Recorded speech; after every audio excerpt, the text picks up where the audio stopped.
You're listening to the We Are Libertarians Podcast Network. Find all of our shows at wearelibertarians.com. You're listening to the We Are Libertarians Network. Learn more at wearelibertarians.com.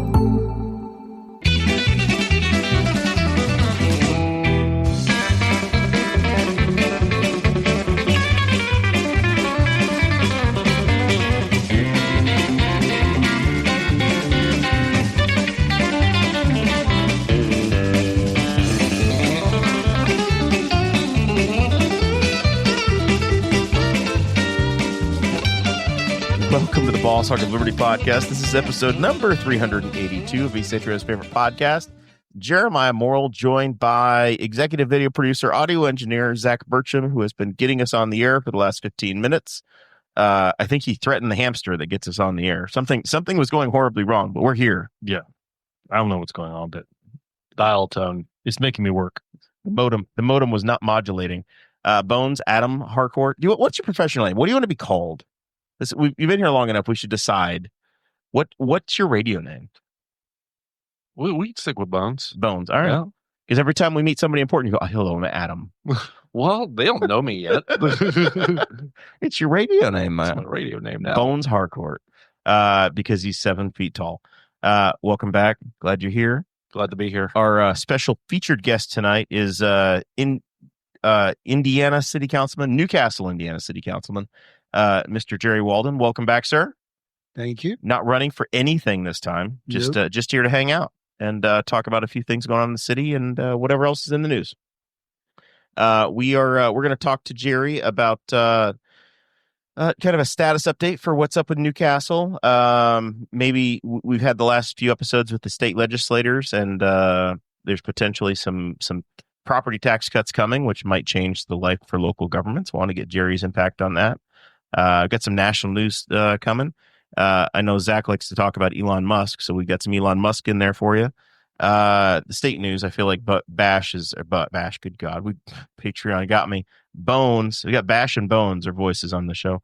Bones, I want to talk to you about the lawn pass going away, and then I wanted to gripe about the Daytona 500. Okay, that's our plan.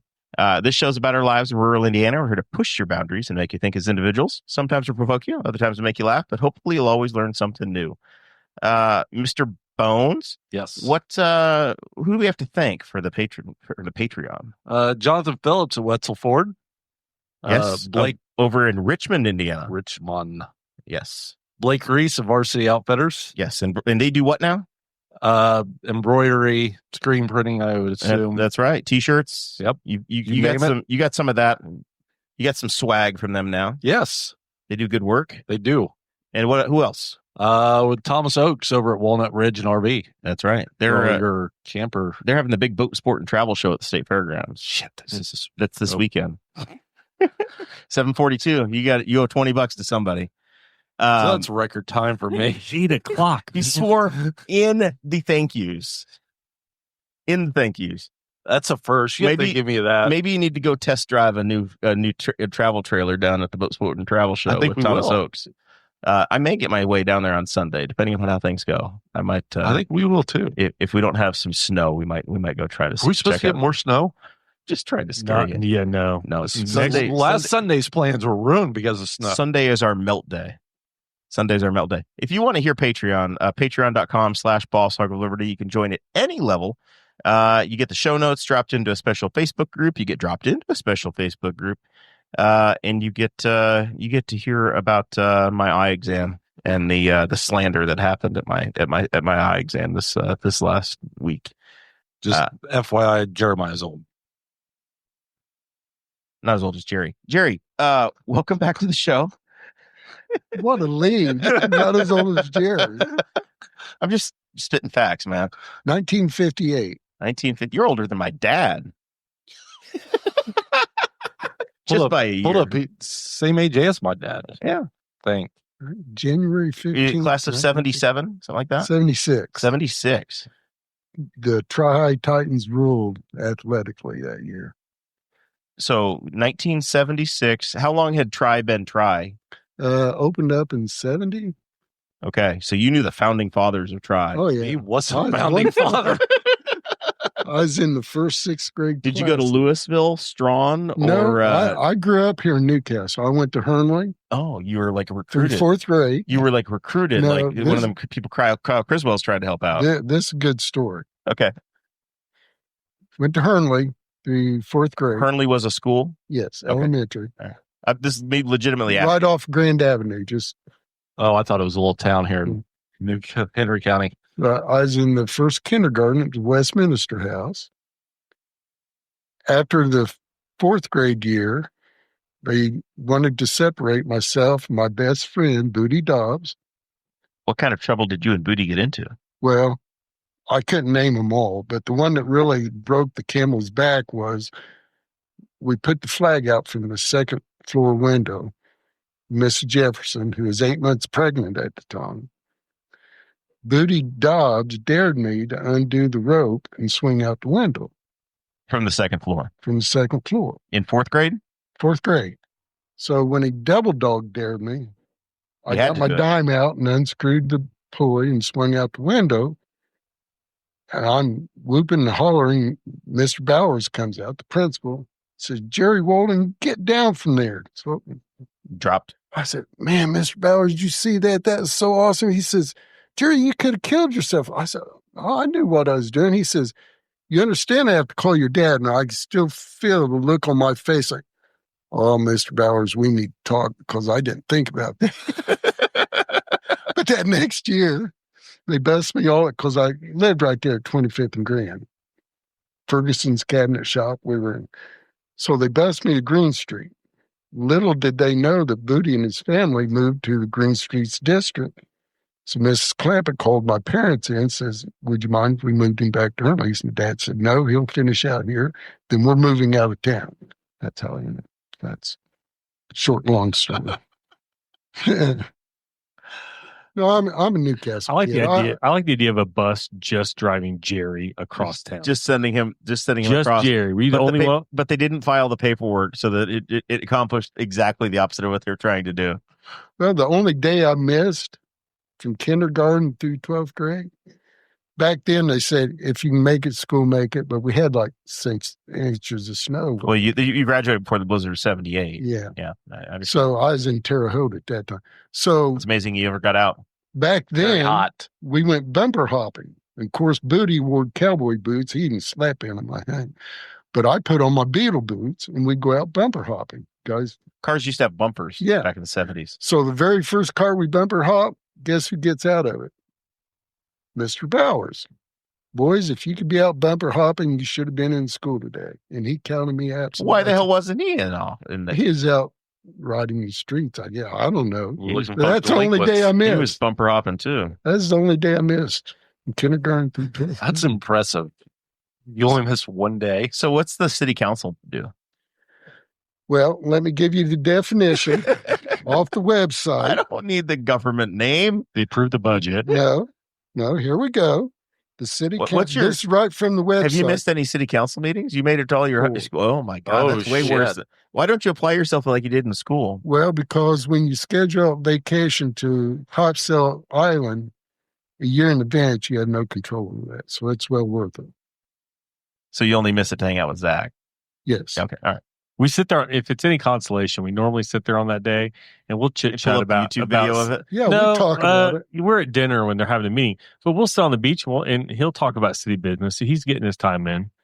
And I talk with a fellow council member from Top Cell. So the city council is the legislative body responsible for creating, adopting ordinances, and I have to focus in on this. Check the Patreon if you want to know why he has to focus in like this. Oh Lord. But basically we set the ordinances and all that. And what people don't realize outside of that is myself, I drive my whole ward each month. So you're kind of the pulse of what's going on in the community. Yeah, and I live in my grandmother's house. She built it back in the late 50s. and She's no longer using it. she's been 180 years old now. Just still on collecting Social Security. Yeah. Yeah. Yeah. Let us write the jokes, Jerry. But when I came to Newcastle and started teaching here in 1980, I've lived there ever since. Okay. So, and my other grandmother lived on Vine Street, and of course, so I know the area very well. I know a lot of people there, but you take phone calls, you take messages, you see people in Walmart, you go there for 10 minutes and it ends up being an hour and 10 minutes, which I don't mind. I love it. That's why I send my wife. I don't love go anymore. I don't want to be caught up with the public. Well, you know what? I love it when people come up and talk to me. That's my nature, I guess. But in doing that, on top of that, as we were speaking, I served the city council on many different outside different committees. Boards, right? And I really get a kick out of that. The housing committee, Henry County Housing Committee is one of my most enjoyable, and then Eastern Indiana Regional Planning Commission. I really enjoy that because you don't see an R or a D or an I after anyone's name, treated very fairly. And, we're talking about funding, and we had our first meeting of the year down at Rushville for the planning committee, and verbatim, everyone's concerned about property tax issues. So I'm glad we're going to talk a little bit about that tonight. So give us Newcastle's not a huge town. So instead of a 10,000 foot view, let's get a 2,000 foot view. How's the city doing? What do you see as like the challenges, the opportunities?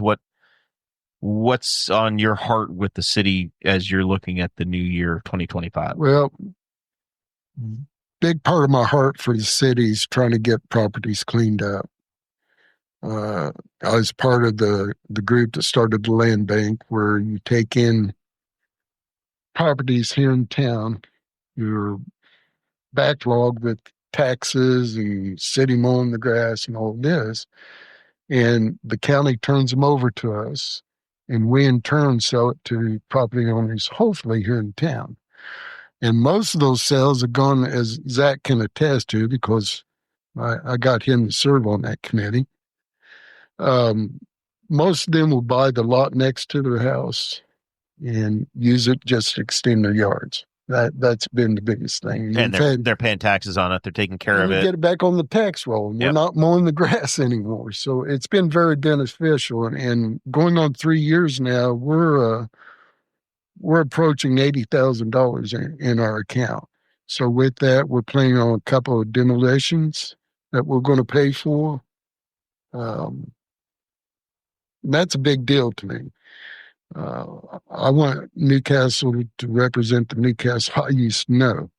I grew up here when we had the Chryslers and the Ingersolls and Modern Folds, and my heart's here. That's why I came back to Newcastle. But as when you're going through this, I know we're going to talk about the EMS and all that. The good thing is Ashley has been communicating with the department heads. Ashley's the clerk treasurer. Yes. And they've been sitting down, coming up with plans. What can we cut? What can we do without? How can we stay within our budget, and so on? And, you got to appreciate that. So the development that's happened since you and everybody else won re-election a little over a year ago, is that the city has found itself in tougher financial situation than everybody thought they were in. Yes. Where there had to be some money borrowed to meet payroll, I guess, January of 2024, roughly. Yep. And properties were sold that we weren't using, which I'm glad, because I don't think the city should be in the realty business. Right. I think, just like the ordinances and the zoning's not been redone since the 70s. We're going through that process right now, and that should be ready midsummer. And it is going to be, I don't know if you've ever tried to get on the website, the city website or not, but it's very confusing. It's going to be just when I try to pay my water bill, even though I don't live in the city. That's my extent, is trying to figure out how to log into the water bill each month. Well, it's going to get a lot easier. Everything's going to be brought up to state codes, and I'm really excited about that. But as far as the finances, You go through the budget, and I'm one that goes through each page. I highlight things, I question things. But when I question things, I don't like doing that stuff in the public meeting. I go to the clerk treasurer, and ask them about that. And they've been really good about reporting it at the meetings. I'm not one to bring up issues in public before I go talk to the person that it involves. You try not to blindside somebody. I'm not going to do it because I wouldn't want that done to me. Right.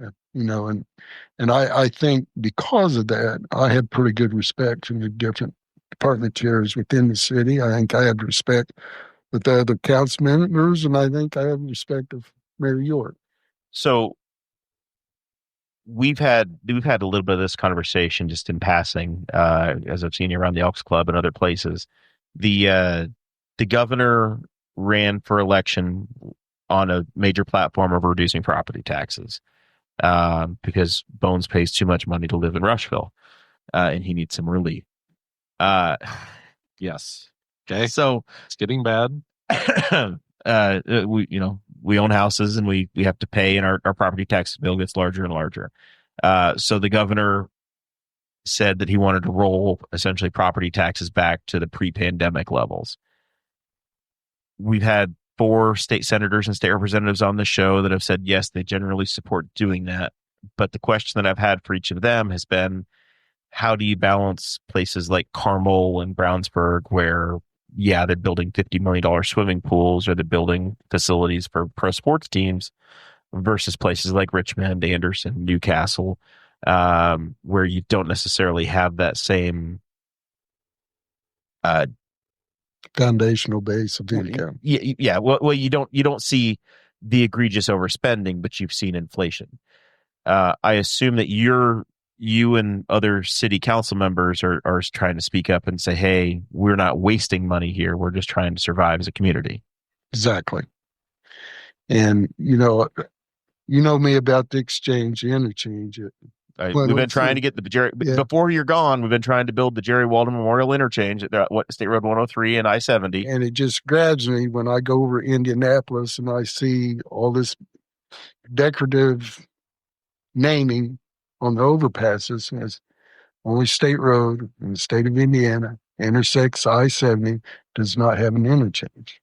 It just does not make sense to me. Anyhow, the monies. I pay taxes too, but I like having my trash picked up. I like having water and sewage. I like having roads cleared. I like having, if I have a fire, I have a fire department that's going to show up. Well, our city workers did not miss a day during COVID. I went to that meeting down at Rushville. And that day is 18 below zero. We've had how many water mains break this year already? Had a few. They were in a hole 20 feet deep and water up to his chest. Down in Rushville? No, here. Here. Right Okay. here in We don't have those problems in Rushville. Well, we have. What you guys do, put PEX pipes in? Yes. I don't know. I'll live it down. We do here, but, and for someone to be that dedicated and to work that hard and get things fixed as quickly as that means something to me. And it just galls me that we as a city can't do a reasonable raise for those people. Now, EMS, police, fire, they got a nice raise because there was a safety income tax, an income tax that went in place. So as a city representing the city of Newcastle, when I hear them say we're going to cut property taxes, all I'm hearing is we're going to tax or cut the taxes, pat ourselves on the back, because now I can go back to Jeremiah and say, hey, I cut your taxes.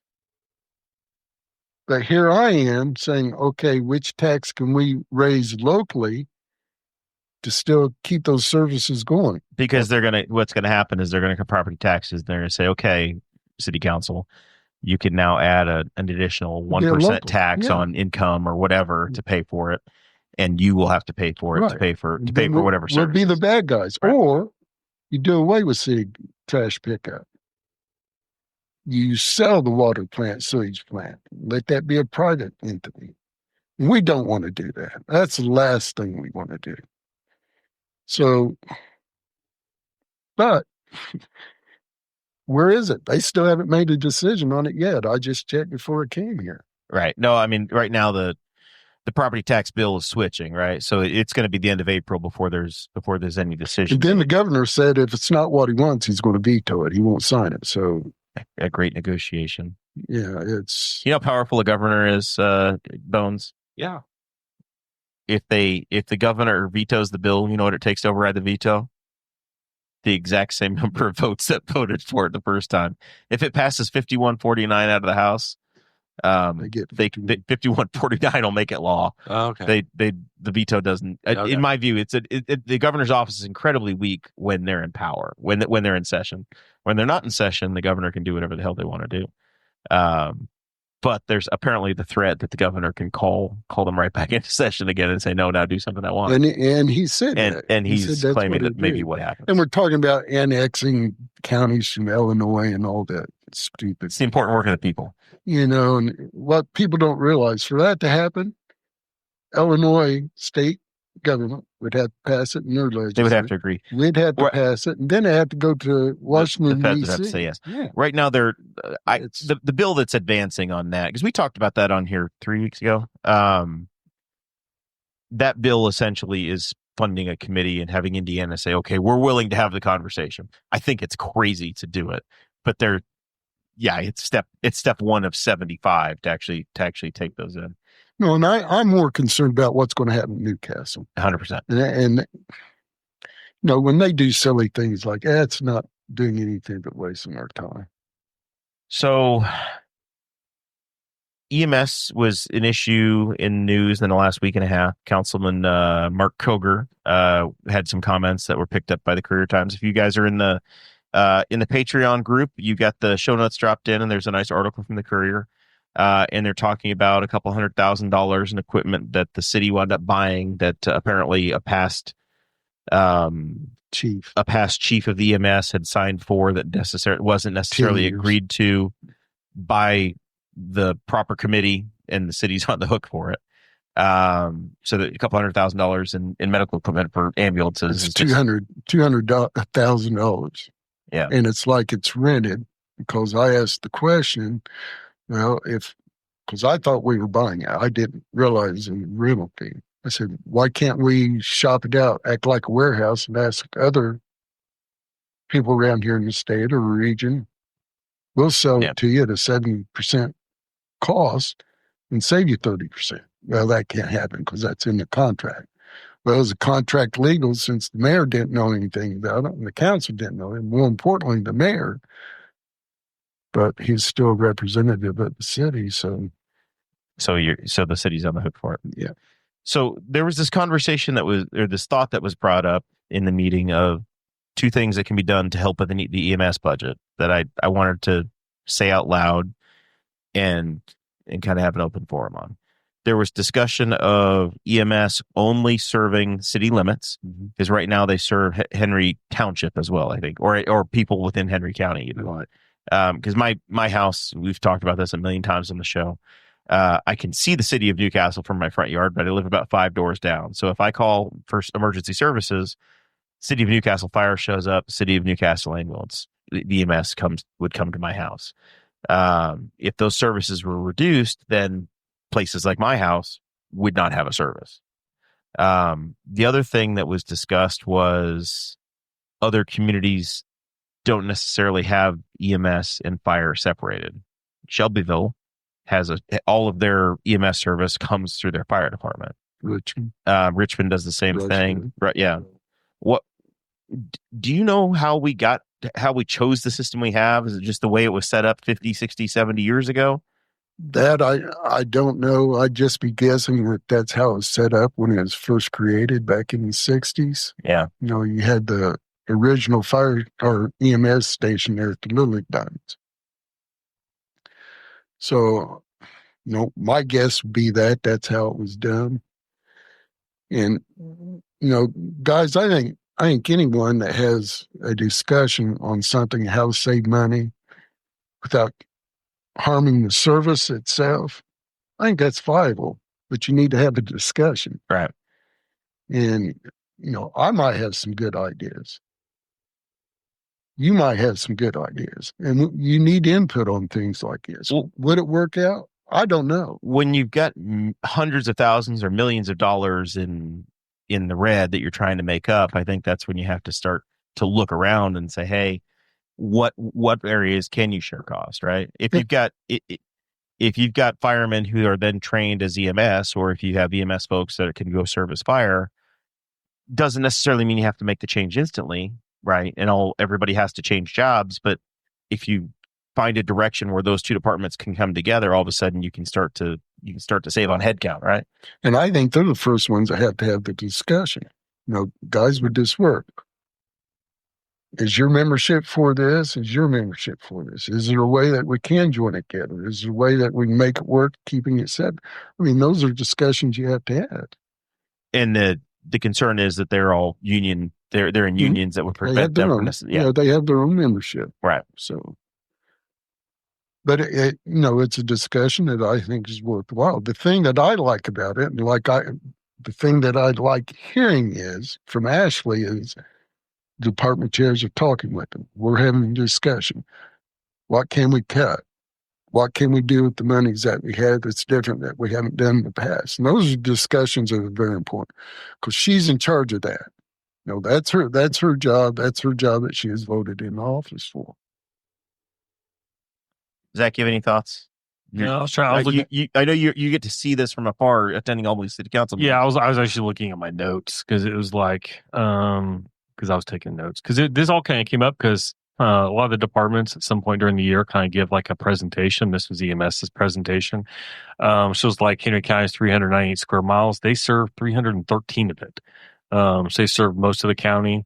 7,000 calls last year, and 39% of them were outside the city. One thing I'll remember as a member of the audience is one thing that they do not charge you if you're a resident of the city. You will not get a bill. They'll bill your insurance, and they'll take whatever your insurance gets you, which isn't a lot sometimes. But they won't bill anybody. I think that was brought up, I think, in the last couple of years about starting to charge people. That was an election issue. And I'll be honest, Mm-hmm. it was tabled Yes, it was. very quickly because I think it was an election year, and they were not, and it was going to get tabled because it was election year. But we're one of the only departments, I guess, in anywhere, period, that doesn't charge for residents. So I mean, that's something. It just seems like there's a lot going on. I thought it was a heated discussion about the paramedic to EMT ratio and the pay with all that. I think it's different. It's not like the other two emergency services. I don't know how other departments are comprised of with paramedics to EMTs and how that all works and what the normal thing was. I don't think you compare them to fire. You combine the departments maybe, but I don't know if that would save you that much because you're still going to have some kind of separation of the crews as they work because ambulances aren't fire trucks and fire trucks aren't ambulances. So you're going to have them in one vehicle or the other. Like if you can't, and now they take out both of them a lot of times. Like a lot of times if EMS goes out, fire goes to assist. So I don't know. It seemed like it needed to be a little bit more of a civil discussion. It seems like in that meeting, the thing about the $200,000, that's a chunk of their deficit right there. And also it's like, well, if you're not going to charge people, and EMS might be one of those things where it doesn't make money. Like it might not, some things schools don't make money. EMS. Law enforcement doesn't make money, right? Law enforcement, yeah. Like The fire law departments enforcement's not a don't revenue make thing. money. So you're going to attack them because they're not, and they've cut back some services and some things that they've done. Like they used to do a lot more transports and they figured out like, we're losing money on these. We're not even making enough to pay for the diesel fuel. It's a large amount of money. Yeah. It was like $50,000 from just a certain type of transport. So they stopped doing them. So I think they're doing their best but they're trying to do their thing of like, they want to serve people. They want you to call 911 and have somebody come, or they want to be at the hospital and you need to get from this facility to another facility. And they want to be able to get you there in the time frame that is best for your health. Like if it's an urgent matter, they'll get you there. So it seemed like it was a complex thing. And it seemed like they're doing their best. And it seems like that like he's talking about, they're in conversations with Ashley to try and sort out what's going on and how best to attack it. And I think like a lot of things, it's a nuanced thing that there's a lot of little bits. I don't think it's anybody's just gross negligence or And I am the EMS to paramedic thing. I'm very curious as to how that works in terms of, I know you go back to school and they've got a deal to kind of get that discount. You tell people you can't go back to school to become a paramedic, even though you're an EMT, or you let them go back to school, but they have to apply at some point to get the raise. So the controversy is that folks were essentially, once you get a paramedic certification, It's like then a you automatically $10,000 raise. you're I getting don't a know, raise. they didn't actually discuss that that's the case, but it was just the ratio was like 20. It was like 23 paramedics to 10 EMTs, It's and 2-1. but I don't know. Is that normal? I don't know if that's normal or not. I'll be honest. If I call 911, I want the best qualified people saving my life. I don't really want to be like, yeah, you get one paramedic and 2 EMTs because we've determined that that's the most fiscally responsible ratio that's for us. So I also kind of like to know like what the norm is. I don't know what that is and how that works, but it seems like they were trying. It seemed like they're trying really hard to crunch the numbers but like fire and police, you want them to, I wouldn't be a little bit more conservative on the let's provide services as opposed to conservative on the financial part, because like I'd rather them lose a little bit of money, but people not like die. Well, and to add to that, Zach, I don't know if you picked up on this too, but they have an organization that says you need to be billing this way, you need to be billing this much. And that organization can't believe they don't charge everyone one way or another. So we are kind of bucking that system. And if a person is really in the straits where they can't afford it, they can apply with the waiver. We have a waiver program that they can fill out the paperwork for. I think they said they started sending people to collections that were outside the city to get what they could out of them. And I think he said like they started doing that late last year. And I think he said that they got their first $120 from collections in the last couple of weeks. So it's slow going. Really, Just got to check that. really working. I mean, like, can you imagine? No, trash people's credit for $100. And this is something that like the other two departments don't have to. They're so different than the other two in that, like, can you imagine you're an EMS service and you get to deal with health insurance? We all know how much of a dumpster fire health insurance is. That's who you're depending. They're the ones that are like, eh. Jerry saw me try to use my insurance at the pharmacy about a month ago. I mean, it's like one of those things where like, yeah, your doctor says you need a quadruple bypass, but we think you only need 3. The insurance company is not going to come out on short end. Yeah. It's that simple. So like, I was at the pharmacy and Jerry saw them. These pills are not covered. You're screwed. These are not covered. I'm like, okay, well, how much are we talking? $9. I'm like, oh my God. We hemmed and hawed for 3 minutes. It was $9. Who is it? True story. Who is it today that would throw a fit True over a story. $9 prescription? Like, Instead of the $5 copay, it's going to cost my you $9. kids go in and it's like, oh, is this going to be like $150 or $200 or whatever? And that's still, there's people that are paying hundreds and hundreds of dollars. $9, please. I'll pay that cash out of my pocket. I don't even need a receipt for my taxes for that.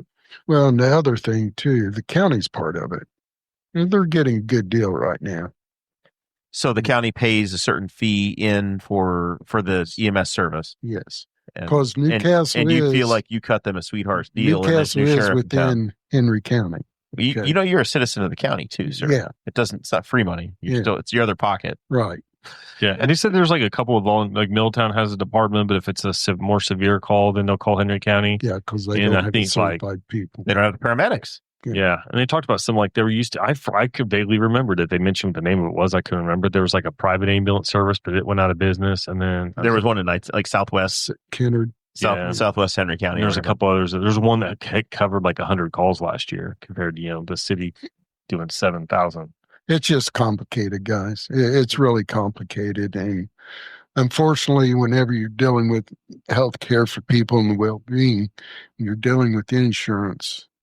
Because that's what I do at the office, in Taylor's office. I deal with the insurance. And, bill comes out $150, but we only get actually paid $40 of that $150 and you write off the rest. So where's that extra money go? Yep. Who gets that? You Because you pay your bills, right? It's a write-off, Jerry. go look at like any hospital bill and try to understand how that you works. can't. It's like with my first kid, they wrote off was it like negotiated? So insurance negotiated. They wrote off $24,000 off my first kid's Was he dented? delivery bill. I don't know, but it's just like negotiation. So you didn't understand how any of that Can't works. ask that. He might be now. Oh Lord. So, Scratch and dent special. there's a whole bunch of that stuff. You want clearance? Like it's. I mean, governments obviously You met should him? be. I just snorted on it. Governments obviously shouldn't be losing money, but like you see, like Zach's the street department when they're digging up when they're digging up water main breaks, and like that doesn't make money. That's just the thing, and you don't even. I don't know how you budget for that. Like my mom's street has 3 holes in it right now. When your infrastructure is over a century old, you Yeah. know, you're going to have that happen. Especially, you know, Lee told the council Lee who? Tuesday night, Lee Walker, what's he do? Street department head of there. street Head- department. This is for the podcast audience. Yeah, Yeah, and he's just warning us. He said, this is one of those years. He said it happened like 5 or 7 years ago because of the weather changing. He said potholes are going to be bad this year. You haven't even got to the thaw cycle yet. No. Next week when we start to thaw, that's when you're going to really have your Yeah. trouble. So what other major projects or investments do you think are coming down the line? We've heard folks talk about needing a water treatment plant. What other major surprises are coming for folks that they are not calculating on yet? I don't know of any surprises. I've not been aware of any. You know, we're going to get a new credit union building right across the street here. That'd be the first new construction downtown since Justice Center. no problem. Pretty close. Probably. Which credit union? Perfect circle. They're building in downtown, eh? Yeah, moving from behind Smith's. Oh, that'd be closer to my house. That's why you see the red survey flags out there, orange. Okay. Guys, I guess I try to look at the positive side of things. You know, serving on the BRAC committee, we have a $160,000 basically grant to give to the building owners down here in the historical area. That has not been redone since 1991. So we're looking to go through that process again and get a couple of other buildings involved that should have been. Some other buildings that are now historic that weren't in 1991 Yes, they qualify now. because they're from the last century. Well, and, you know, So is your old ass. I know. but I'm from older than 91. I'm an 80s model. Same. when you look at the monies that have been put in downtown here the last few years, we've had some building improvement, and I think that's been a good thing. Downtown's a lot more active than what it's been for a long time. You know, when I was growing up here, Broad Street was a big thing on Friday, Saturdays.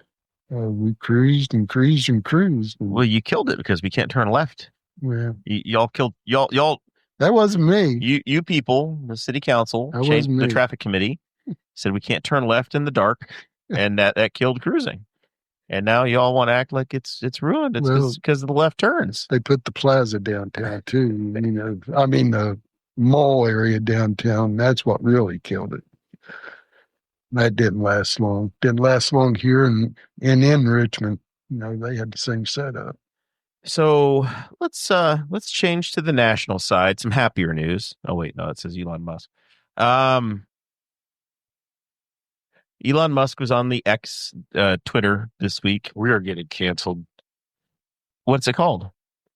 You can't say Elon Musk is unhappy and call it X or Twitter or whatever we're calling it We're now. saying on Meta. Can I say it? You can say it all you want. Okay. This ship's sailed. I don't even use X. So he's leading DOGE. I think Chris Galt, the Wall Network founding father, is enjoying every minute of this. Elon says he's saving hundreds of millions, billions of dollars for the country, and apparently they're going to try to give everybody $5,000 checks. That came out this week too. When this is done, we're all going to get $5,000. I can't wait to talk checks. about that. That's my favorite. He claimed that there are 150-year-olds, people almost 200 years old, that are getting Social Security money.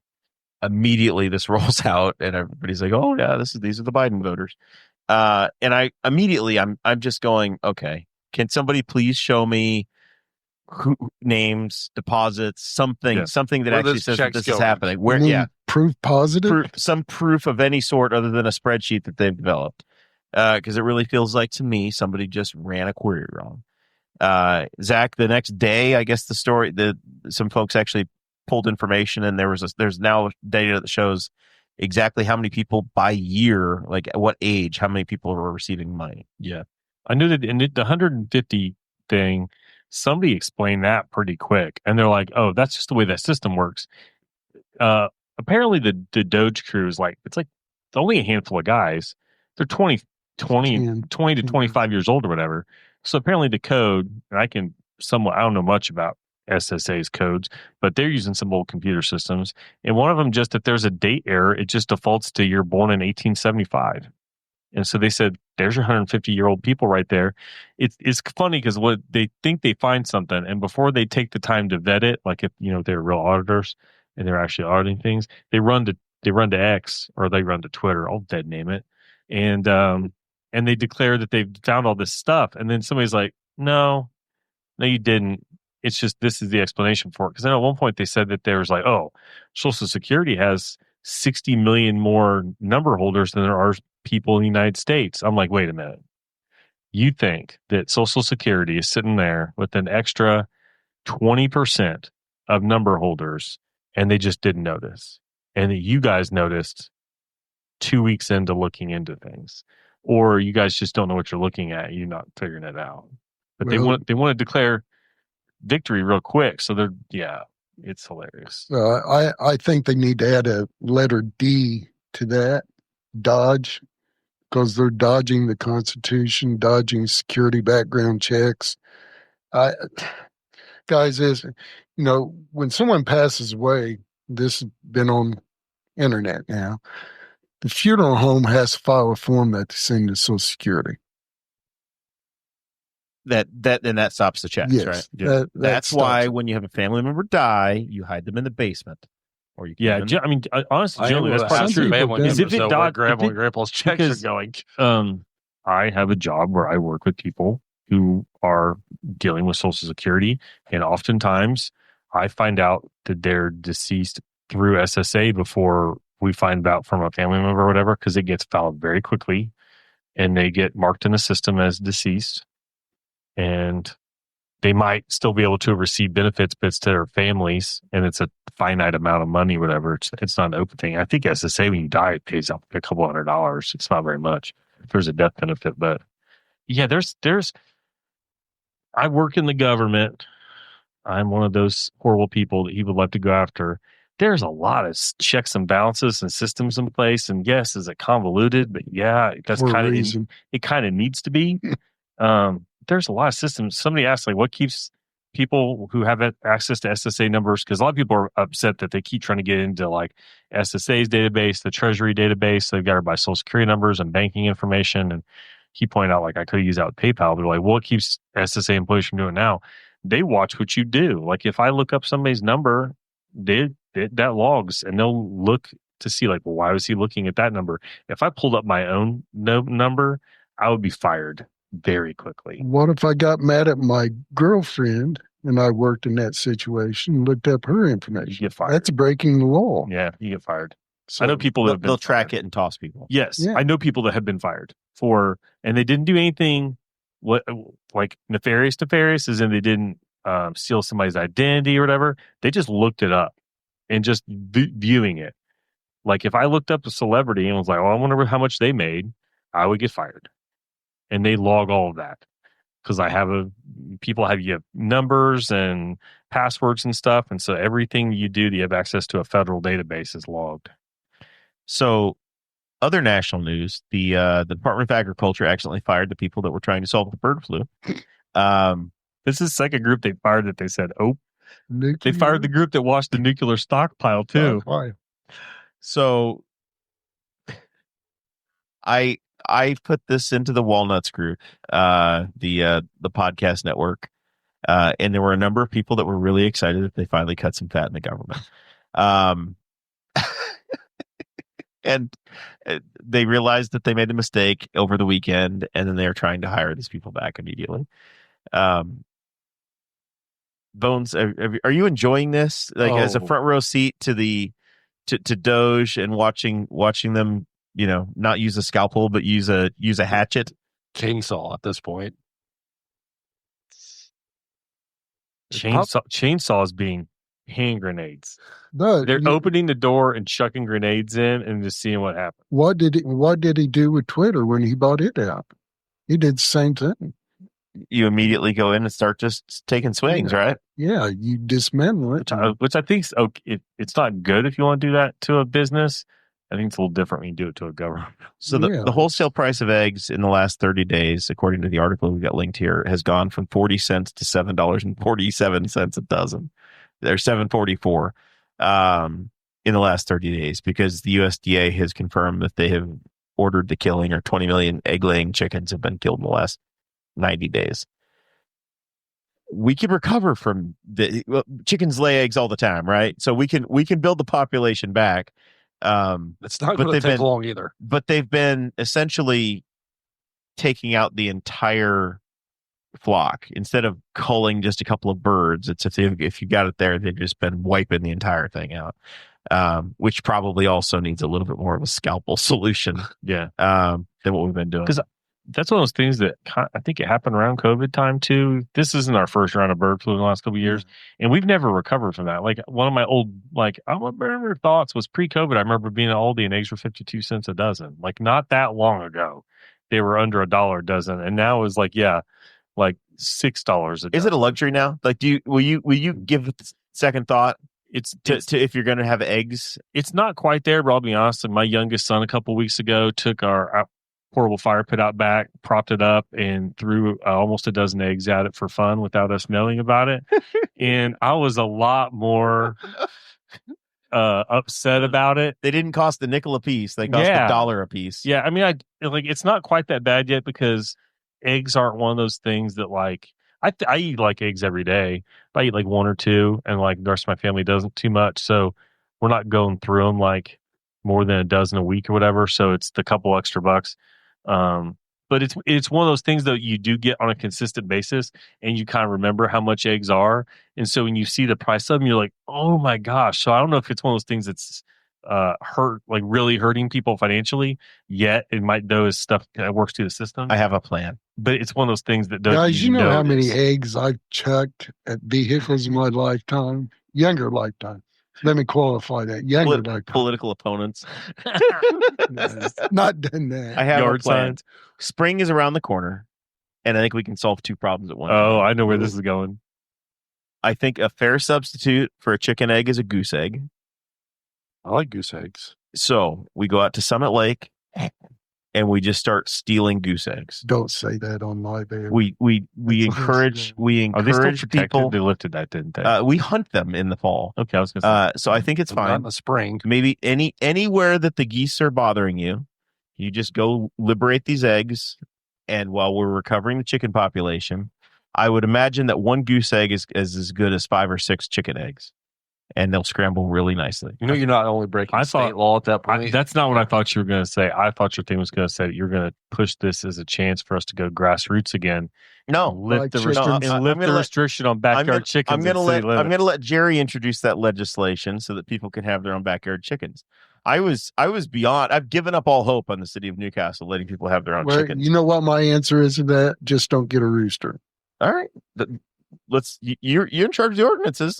Next meeting. Let's just bring it in. I got kicked out on I'll tell you what though, those eggs, the backyard chicken eggs used to be you paid a little premium for those, and those people really haven't, to what I've seen online, because I know some people they're still charging $5 or whatever. Yeah. So they're now cheaper. Backyard chicken eggs are cheaper. You know, somebody's $3. Man, you got a deal. That's just Jerry can still afford to throw them at cars. Yeah. And political opponents, but the rest of us. Just by the way, goose eggs and all that's federal. Mm-hmm. Just letting you know. That's why they say you only had 3 shells in your shotgun when you go hunting for ducks and geese and waterfowl. I'm just saying, at some point you have to forage because the Department of Agriculture has screwed up chickens so bad you can't afford them. We have to start controlling the goose population. We can forage. It's my constitutional right to forage. Kind of like Jeff Watterson had that guy on the show that stole an egg in New Zealand that turned out that was a protected species. Goose eggs are like that. Yeah, I know. They're Canadian. Okay, they're practically they don't American belong eggs. here. They're practically American eggs I at was this point. waiting for that. They're going to be 51st state eggs. I was waiting for that. I I thought you were going to say just go to Rural King, buy a couple of chickens. And, One of those that survived. Did those survive? Ooh, that's about that time of I year. think I am curious as to if some farms could do better than others, because I've gone by. There's not much more depressing than going by like a modern poultry farm at times. Like I guess it would be kind of the contained feeding operations, because I've seen a building you couldn't see the ground for all the turkeys in there, and I could imagine seeing how the flu goes through the human population, how bird flu can go through a bird population when they can't turn around without pecking into another Have you ever bird. seen them transport the turkeys? No, That's depressing. I bet Yeah. it is. There's like three birds in a cage, and the cages are Yeah. stacked 10 high. Yeah.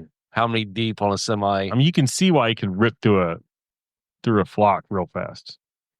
But All right. So we're gonna solve this two different ways. Jerry's gonna legalize pullets and hens, and I'm gonna say, hey, just go help control the goose population by foraging.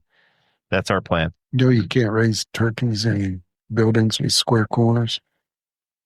They'll stack up and suffocate themselves. Is this a Well, okay, that's I think isn't that thing that I've heard with like turkeys where is turkeys the ones you have to like force them to eat and drink sometimes because they're too Sometimes. stupid to know how? Yeah, sometimes. that's the way sheep are too. Anybody flying Delta?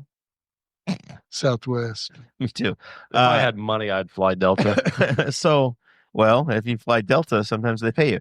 So this week, a flight from Minneapolis was flying into Toronto, and it clipped a wing, collapsed, whatever, and it rolled over. Nobody died.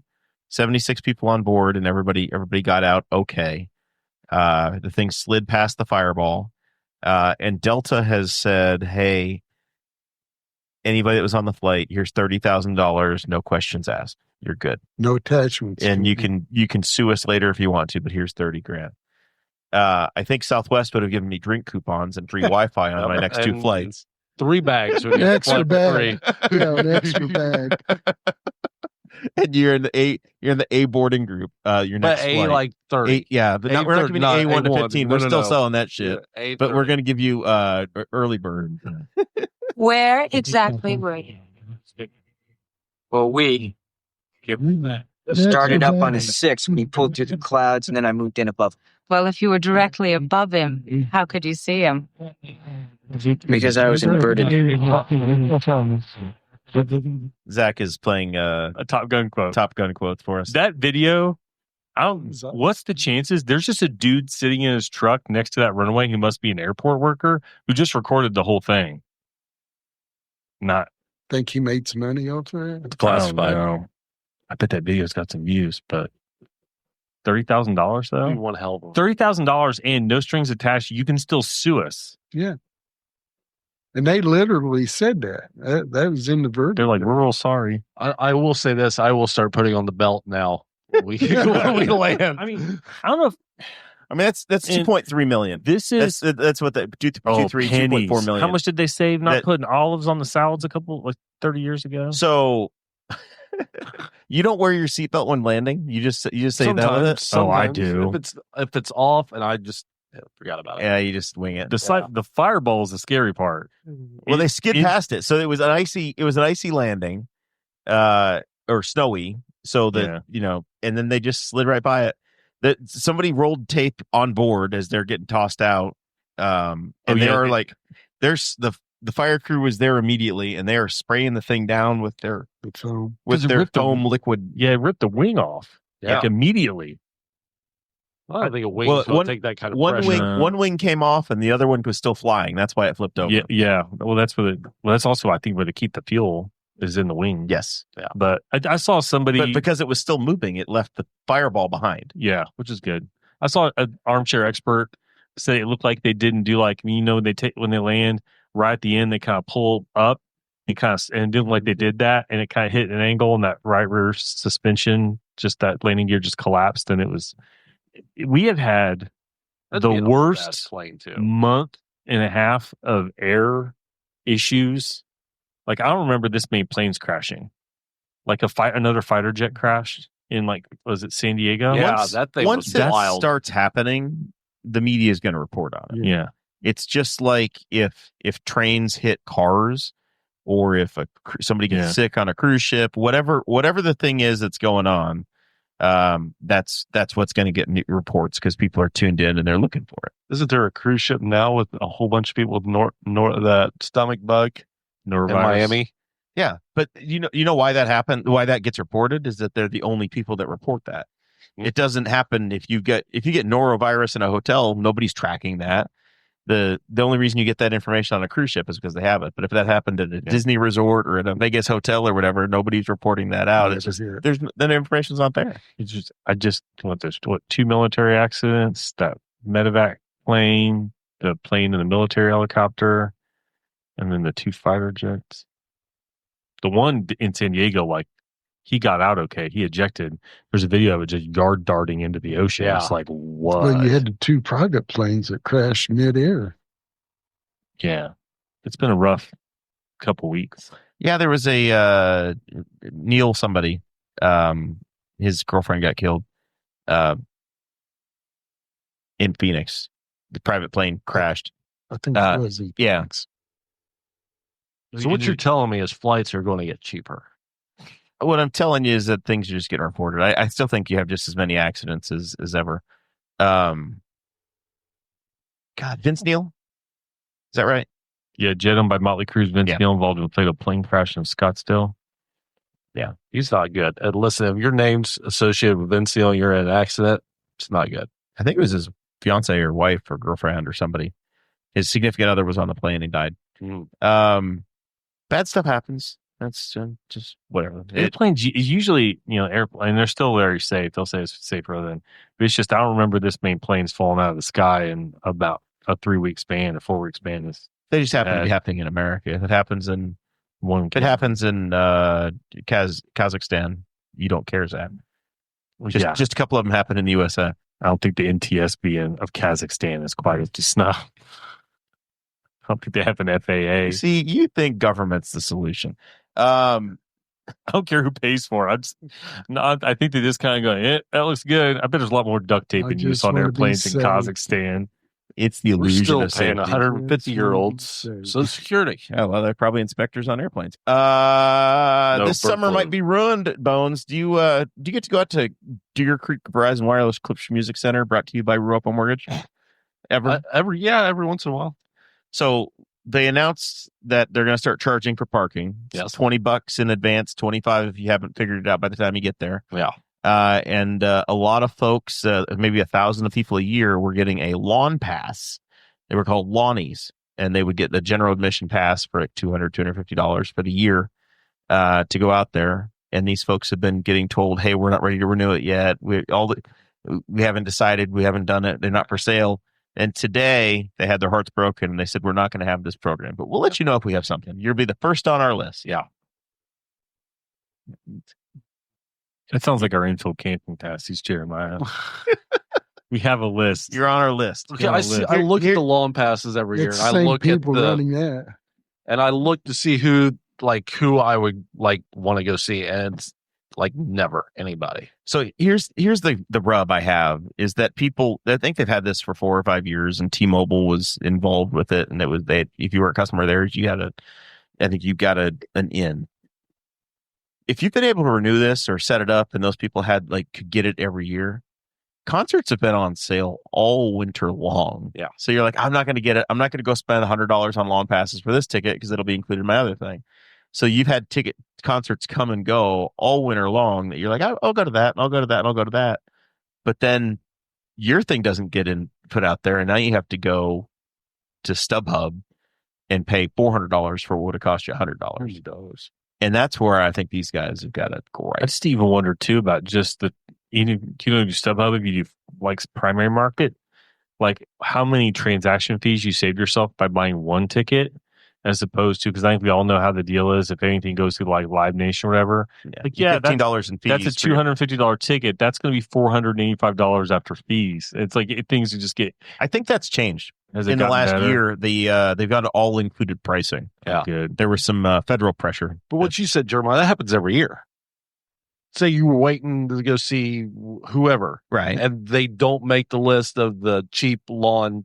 Yeah, but they've been pretty inclusive. There's been They a have been, couple of concerts that but aren't there's included. still concerts that are not included. There's a risk, yes. Yes. So, But it's been like 90% coverage, I wouldn't say 90, 80, 90. It's been very high. 60, Okay. 60. Call it in between. 77. It's still some people you get to sell What tickets pay to, per and you don't season? have to market to them the rest of the year. They just show up, Yeah. or they pay you and they don't. Show And these up. people would drop $150 on beer and food every time they'd show up there, and now they're not going to. Well, I mean, I'm pretty sure Ruloff or Verizon or whoever, they looked at the money and, they made a decision financially. Like, this is just not working. I get that. Don't do it as the season get ready to start. Do this. Make this announcement last October. That's my grade. Am I wrong? Well, You could say. I think you're wrong. Why not do it and say, okay, this is the last year we're going to have this available? Because We're maybe going to put them on sale today. Maybe they tried to get everything to work, and this is not adding up. And they've worked on it and worked on it and worked on it, and we can't do it. I think he works for Live Nation. You realize these people are going to have to pay $25 to park their damn car every time. Oh, for fuck's sake. It's $840. All right. Daytona 500. Did you watch the race on Sunday? I watched 2 laps of it. She walked in and goes, "Why the hell is a Daytona 500 on?"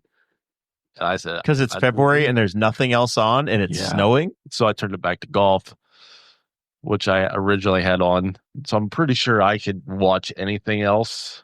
I'm pretty sure I might be able to put porn on the TV. And should be happier with that than stock car racing. NASCAR.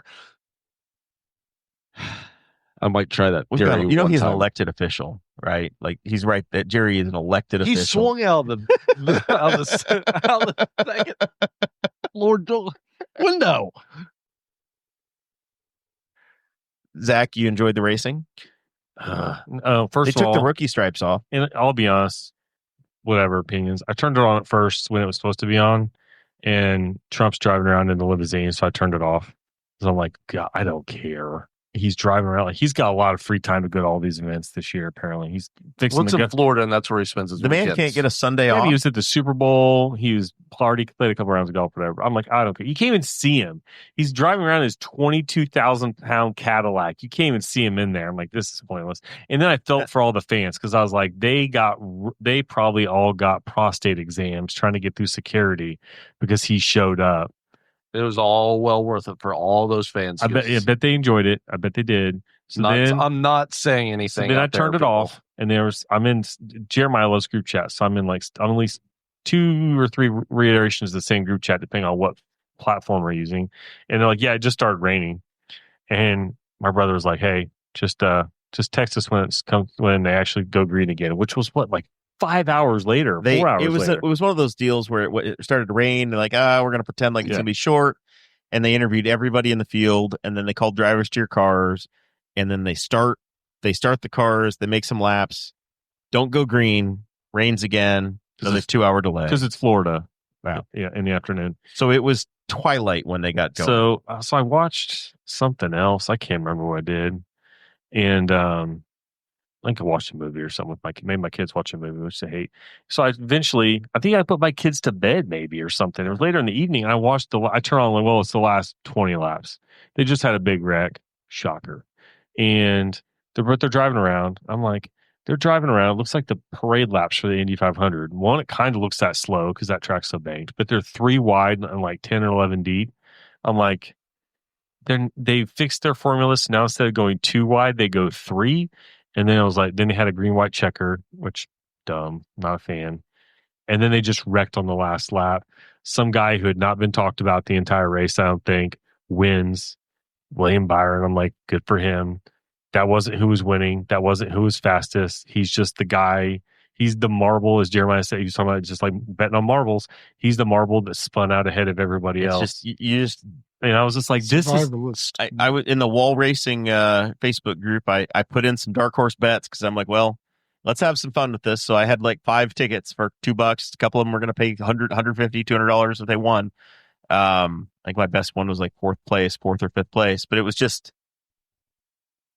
It doesn't feel it just feels not good when you spend all day watching when you spend all day watching a race and then it's just entirely on chance.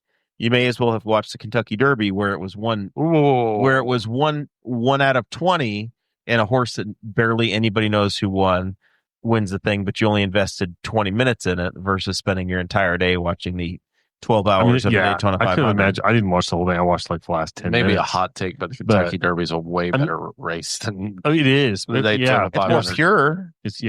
I just was, and they're trying to give him props. Oh, they let him race by. Like, you give him props. This whole dumpster fire is their fault. They can't. They've been racing for 75 years, and they still haven't figured out how to run around that track without it just looking like they're just driving around in. It's gotten worse. In the mid 90s, there was handling, and the cars had smaller rear spoilers, and the tires wore away, and you could run 3 wide for a little bit, but then you actually had to drive the cars, and you don't have to do that now. Cletus McFarland could put on a better race in Crown Vics. Cletus McFarland finished. He participated in the ARCA race on Saturday, but he got crushed out. Okay. Well, maybe they run better races if MJ wasn't suing their ass.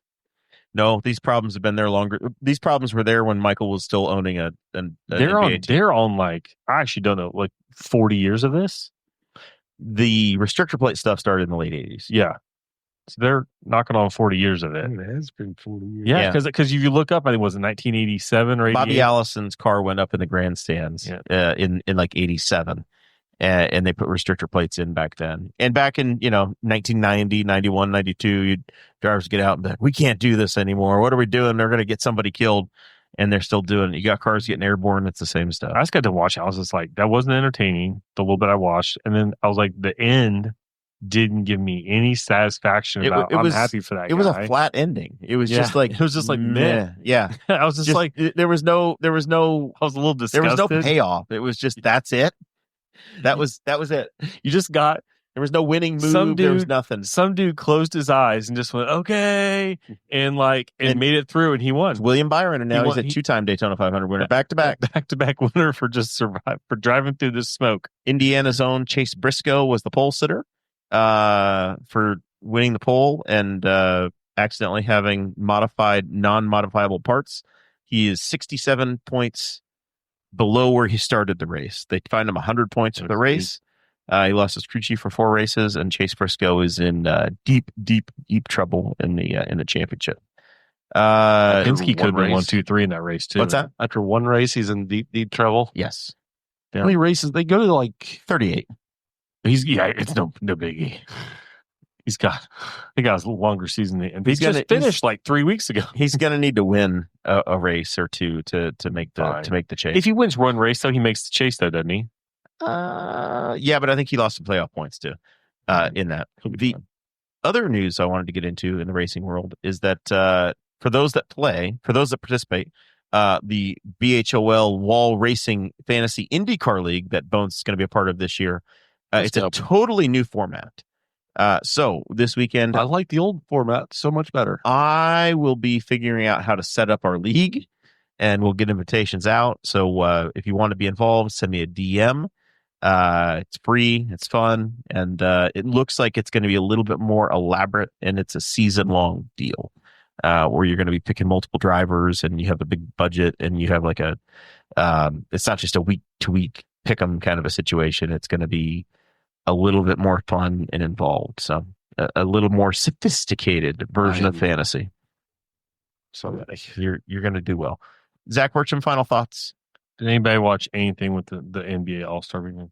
I watched about 10 seconds, and that was it. My favorite thing is that I'm looking it up. The back-to-back slam dunk champion is a G leaguer. Really? Yeah. Yeah, Mac McClung. Who does he play for? He dressed for the Magic. I think they literally signed him to a contract right before the All-Star weekend so that he can go and do the slam dunk contest. And so this year he was the Magic, and the last 2 years he was officially for the 76ers. It looks like it's kind of the whole games have kind of turned into a joke. But he slam dunked over a full-size Kia sedan and went over the roof and took the ball off of a guy through the sunroof. Yeah. How tall is he? He's not very tall. Not very He's tall. like 6'2". Yeah. Yeah. He can jump out of this world.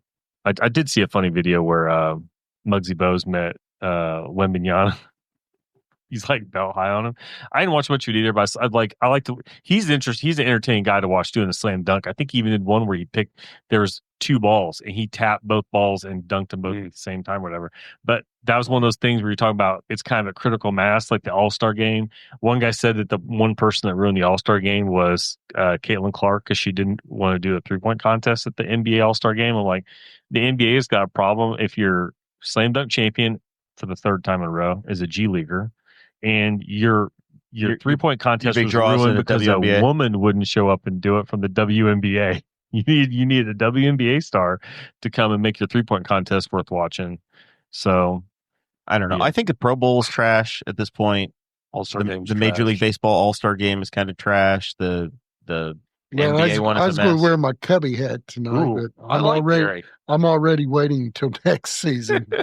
They're not spending enough money, the Dodgers and Mets and the I Dodgers. looked at our spring training rosters, like I don't know half these people. I don't know. I don't either. They picked up fields. Yeah, they still have a pretty decent All-Star weekend, don't they? Does that game still pick home field? Yeah, for the World Series. Okay, I knew they did that to try and make it matter. So everybody gets a break in the middle of the year. NBA. MLB, NHL. Yeah. I don't know. They're not. The Pro Bowl's always been trash, though. Yeah, but the Pro Bowl was a party at the end of the year, and nobody cared. Nobody knew. They went to Hawaii. Yeah. That was the big thing. I think that's the one way you got people to go. It was just Sean Taylor about killed the punter one year. I think that was the end of the Pro Bowl. But I don't have much. I'm ready for the melt. It's supposed to melt next week. Sunday is going to be the melt. So I've given up on actually doing anything with my driveway this time. I was a bit under the weather, and I didn't shovel it. I didn't touch it, and I'm now just in every day or two we get the 1 or 2 inch clipper storm that comes through, and you're just like, son of a bitch. But it's gonna melt, and I'm done with it. And I'm not like Jerry, where I'm probably out there shoveling and taking good care of it and being a good person. Well, this time I shovel at the house, and then I shovel over at the office. And I didn't touch it this time. I'm over it. A week and a half down in the Caribbean and in the Gulf. I'm ready for humidity. I woke up the other morning and it was like, it's so dry with the furnace on that I was like spitting blood out. I'm like, this is terrible. Like it looks like I got tuberculosis. Looks like we have about a 4-day stint next week where it will not drop below freezing. Yeah. Period. Which we need. It's gonna melt it all. It's there's some rain in there. It's pothole making season now. Well, the good thing is when you have snow on the ground, as long as it was this year, mushroom hunting ought to be really good this spring. Yeah. See, another beneficial little bit of information. Great news. This is what happens when we had the spoons and the persimmon seeds, or whatever the hell it was. Yeah. I'm just hoping it's been cold enough, long enough that it kills some of the ticks. Ticks and mosquitoes. Yeah. I still have stink bugs in my house. Anything else, Zach Burcham? Isn't that? I think they come home Where did they come from? I'll tell you what, I think they follow me. I think they come with that dented kid. I think they're in my camping stuff. Canada. Yep, Canadian. I don't remember. That's one of those things. If somebody can tell me if I'm crazy or not. I don't remember stink bugs as a kid. That's like a last 5-10 year thing. That's a camping thing, actually. But I don't have anything else. I just hope it warms up and everybody has a safe drive. My drive this morning to work was sketchy, and I hope it's better tomorrow. Last 2 days have been sketchy. Mm-hmm. Jerry, thanks for joining us. No, thanks for having me, and I hope you got some answers from me that I think I did all right. kind of guide you. So, I hope you got to say what you wanted to say. We didn't skip over anything that you wanted to get into. yeah. One of these days, we're going to get the Jerry Walden Memorial Interchange built at State Road 103 and I-70. I don't know if you've been listening, but Jeremiah is throwing wrenches and things that might buy some time, because he brought up the fact that they're bidding out parts of the 70 paving project, eventually, and they're not widening it through the middle of the state, like through our part. And so he's like, you should at least widen those bridges so that if you want to go 3 lanes, you can go 3 lanes. I said, maybe I'll buy some time when they eventually get to, you can get that interchange. Well, unfortunately, they've already replaced the 103 road bridge. Yeah, the day's coming. I'm just glad that Bones walked in and realized that I-70 is terrible. Oh, What changed your mind? What brought this Did you have to drive it in the truck? No. Yeah, I've had truck? before. Man, I bet an empty delivery truck. I bet would be you close the door. You don't want to get bucked out of that thing. No. Wear that seatbelt. Yeah. Rodeo. It's amazing though, they've paved sections of that over and over again, and the same potholes are in the same places. They just take like 3-4 months, one winter, they're back. The one right by the rest area. Did you hit a big hole? What happened? No, it's just like there's so many trucks going up and down 70 that if one gets over and they pass each other going a half mile an hour faster than the other one, it slows down traffic for the next 40 miles. 40 miles. Yeah. So you got people weaving in and out of cars. It causes a wreck, and both lanes now are shut down on the way here. Yeah. Welcome to my world. We need 3 lanes for no other reason than the amount of Just for semi-traffic. safety. And I don't think people understand, like I've said this on here before, I don't think people understand it. Like, well, do we have a lot of trucks? Go drive near a coast. And you go to the East Coast somewhere, and you get on like 40, and you get east of Raleigh, Durham, and there's one semi for every 25 cars. Whereas to here, it's like a 50-50. It might be a 60-40 split semis to cars at times. And it's like, we have so many trucks. And it's so wild that you go from 5 lanes down to 2 and 5 miles on 70. It's like,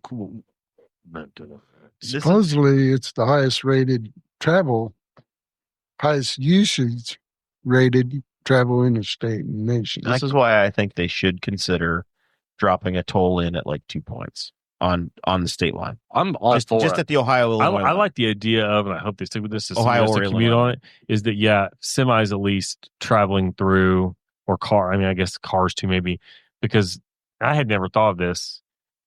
Indiana is narrow enough, east to west, that you easily can roll through the state and never stop. Yeah.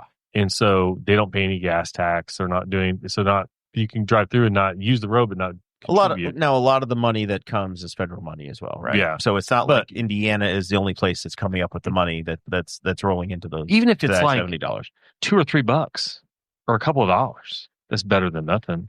It helped. Nothing like hitting the toll road, having the toll right there at the Indiana-Ohio line. And once you do, you hit Pothole City. It's like speed bump every 10 feet. Oh, it's like a ramp.